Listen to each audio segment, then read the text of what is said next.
Existe um ditado que diz: quem espera sempre alcança. Agora, se isso for verdade, quem espera sempre alcança, que eu creio que faz muito sentido, imagine aquele que persevera. E perseverar é dar continuidade naquilo que se espera. Em Filipenses 3, verso 14, está escrito assim: prossigo para o alvo, para o prêmio da soberana vocação de Deus em Cristo Jesus. E também para dar fundamento em Juízes 6, verso 15. E ele lhe disse: ai, Senhor meu, com que livrarei Israel? Eis que a minha família é a mais pobre em Manassés, e eu, o menor na casa do meu pai. Tornou-lhe o Senhor: já que eu estou contigo, ferirás os midianitas como se fosse um só homem. Como está a sua perseverança naquilo que Deus tem desafiado você? Vamos conversar sobre isso daqui a pouquinho.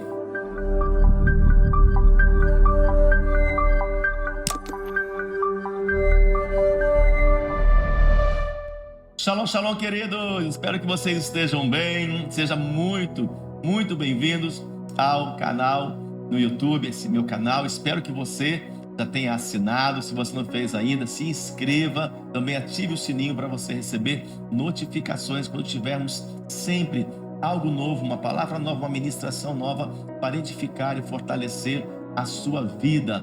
E nós vamos começar uma série hoje falando sobre perseverança. Você tem perseverado naquilo que Deus te tem desafiado?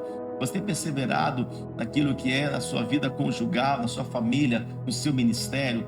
Perseverança é algo muito importante, é algo poderoso e é algo que eu quero falar aqui durante alguns episódios desta série. Porque quando nós analisamos essa palavra que nós lemos, o fundamento, nós vimos que Deus nos escolheu para um propósito específico.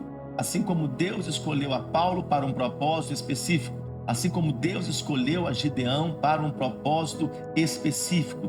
E você tem que entender qual é o seu propósito. Quando você descobre o teu propósito de vida, você se torna a pessoa mais feliz da terra, é isso mesmo. Por isso que você não pode viver por viver. Você tem que, em Deus, no relacionamento com Deus, descobrir o propósito ao qual Deus realmente te gerou. Eu falo dos 2 dias mais importantes na nossa vida. O primeiro dia mais importante é o dia em que nós nascemos. O dia que você nasceu foi um dos dias mais importantes da sua vida. O segundo dia mais importante da sua vida é quando você descobriu por quê e para quê. É quando você descobriu qual é o propósito do teu nascimento. Então, você não vai ficar dando tiro para todo quanto é lado, você não vai ficar esmurrando o ar, você vai realmente focar naquilo que interessa. Então Deus aqui escolheu a Gideão, Deus tornou ele um líder, fez ele um líder de uma grande nação. Ele fez com que Gideão quebrasse um ciclo de maldição, de miséria e de vergonha de 7 anos em Israel. Mas era para ele ser o início de uma grande obra, o início de um grande ministério. Mas o que aconteceu com Gideão é o que acontece com muitas pessoas. Ele não assumiu a sua posição e a sua constituição. Ele não assumiu a sua posição e a sua constituição. Há uma posição que Deus reservou para você. Há uma constituição que o Senhor já liberou para a sua vida.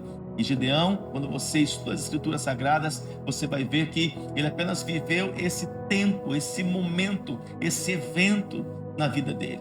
Deus não tem apenas um evento para você em que você casou e pronto. Não, Deus tem muito mais dentro do casamento. Deus não tem apenas para você um ministério. Não, Deus tem muito mais dentro do exercício do seu ministério, porque Jesus veio para trazer vida e vida com abundância. E Gideão aqui, ele foi enxergando as coisas com os olhos naturais, os olhos religiosos, porque os olhos naturais não conseguem enxergar aquilo que é de Deus. Quando você enxerga somente com os olhos naturais, você acaba tomando atitudes carnais. Eu vou repetir isso. Sempre que você está enxergando apenas com olhos naturais, você acaba tomando atitudes carnais. Por isso que você tem que ter um olhar espiritual acerca das coisas. Um olhar espiritual significa você enxergar além dos limites, além das circunstâncias, além das situações, enxergar além daquilo que o inimigo está mostrando, porque ele é mestre em mostrar as evidências daquilo que está acontecendo. Porque ele quer que você tire o foco dos olhos de Jesus. Ele quer que você não olhe mais para Jesus, ele quer que você olhe para as circunstâncias. Lembra daquele episódio de Pedro, O Senhor tinha preparado um sobrenatural para Pedro, para que ele saísse do barco e quando ele pisasse nas águas, então as águas iam se firmar, mas por causa da fé de Pedro. E por um momento, Pedro aceita o desafio de Jesus, desce do barco, anda por aquelas águas, mas depois de um momento em que ele começa a tirar os olhos de Jesus e olha para as circunstâncias, para o natural, para as águas, ele começa a submergir, ele começa a afundar, e ele diz: socorro, mestre, socorro, meu Senhor. Então Jesus vai lá e levanta ele de dentro das águas e coloca ele novamente no barco. Quantas coisas você começou com olhos espirituais e você terminou com olhos apenas naturais? Quantas coisas você começou com atitudes espirituais e você terminou com atitudes carnais?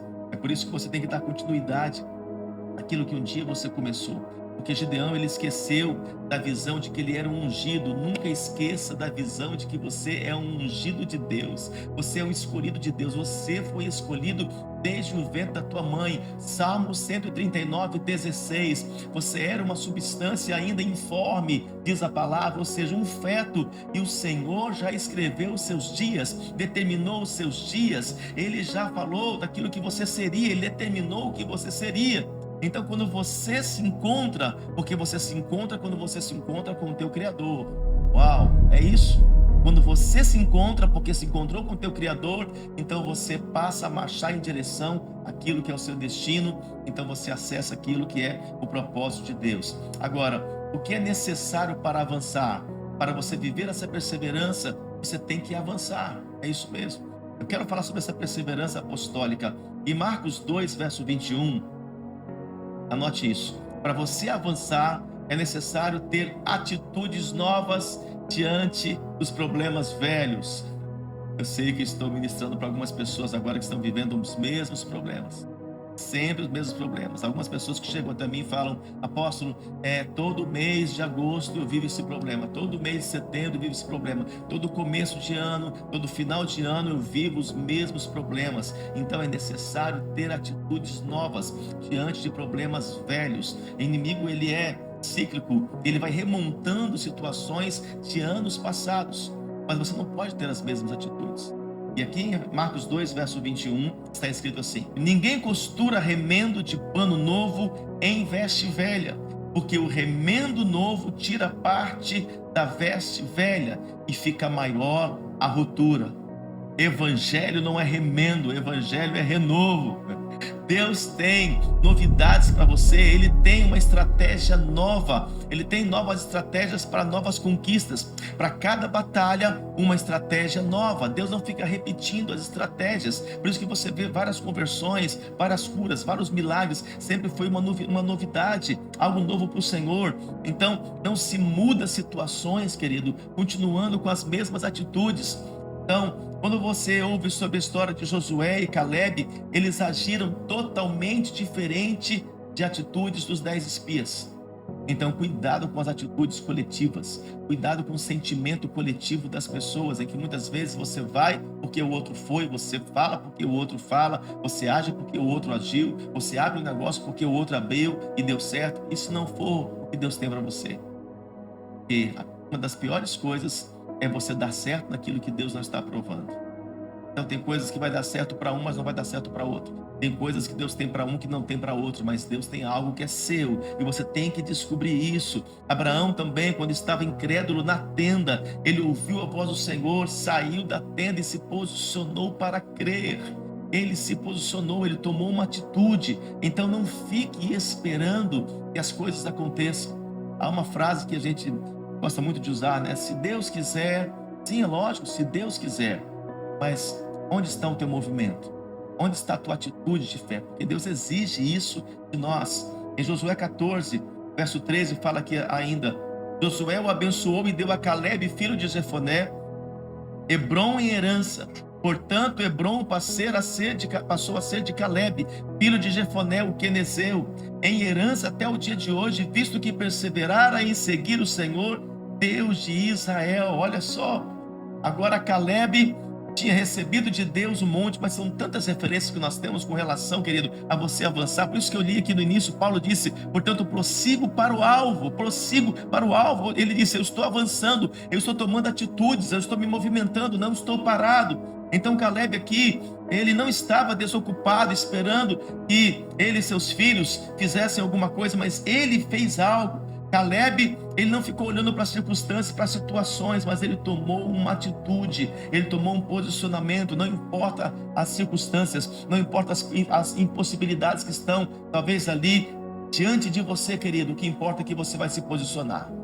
Deus se move por meio dos seus posicionamentos. Deus espera de você um posicionamento para que o sobrenatural aconteça. E falar também de Moisés, em que ele falou: Senhor, olha aqui, o mar está fechado. Os faraós, o que dizer também com relação a Moisés, quando ele chegou diante do mar ali vermelho, o mar fechado, e ele disse: Faraó está vindo aqui atrás de nós, Senhor, o povo está aqui, vão acabar comigo. E ele perguntou o que fazer, Deus disse: faça você, o que é que você tem na mão? O que é que você tem na mão? Toca nas águas. O que é que você tem? O que é que você tem nas suas mãos? O que é que você tem dentro de você? O que é que você tem na sua mente? Você tem o Espírito de Deus.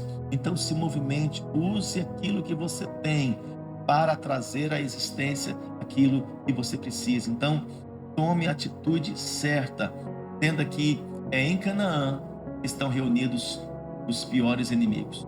Não foi no Egito nem no deserto, mas foi em Canaã. Canaã estava totalmente cercado. Então você tem que avançar, sabendo que para você conquistar o seu Canaã, você vai ter que, como Caleb, enfrentar os seus gigantes, enfrentar os seus Golias, enfrentar as suas batalhas, enfrentar aqueles que te resistem, enfrentar aquilo que luta para tentar te destruir. E Deus coloque sobre você agora um poder de avanço. Se você estava procurando uma palavra da parte de Deus, consultando ao Senhor no que fazer, a palavra de Deus para você é: avance. O Senhor não manda você recuar, o Senhor não manda você voltar atrás, Ele manda você avançar. Continue marchando, continue se movimentando, porque o mar vai abrir, o milagre vai acontecer, a tempestade vai se acalmar, em nome de Jesus. E eu aguardo você no nosso próximo episódio. Beijo, beijo, shalom, shalom.